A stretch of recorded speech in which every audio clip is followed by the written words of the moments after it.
आज मोर एते खुशीर कारण कौन जानवेनी जानापी भिडियोटी को आशीर्वाद करंतु जेमिति जीवन रे से भल मनीषटे हुअंतु।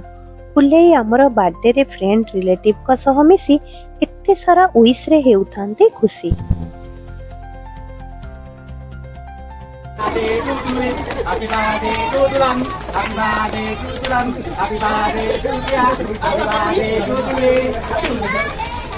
कहार बर्थडे विश करने को मन हेले मोर केक खाइबा पई मन हेउथाए उछन।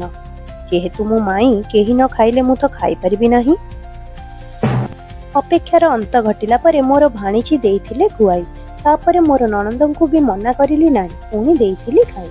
आज को खाई देइ थाए, मोटा कथा काली को देखिबा।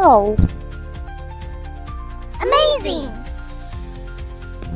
खाली केक रे कोलाहल सरी नथिला, छोट भोजीर भी अरेंजमेंट थिला। देखंतु एतिकी सुआदिया आइटम गुडा को छुआ माने खाइला परे खाद्य चलिला बड़ंक पाखकू। एते सारा आइटम को देखि करी बेबी खाउरी खाई प्लेट देला सफा करी। एते गुडा खाइले किए बा खुशी न हेबो कहउनांती। आपण माने खाइबा देखि खुशी हुअंती कि नाही कमेंट रे दियंतु जणाई। रहिली, जय जगन्नाथ।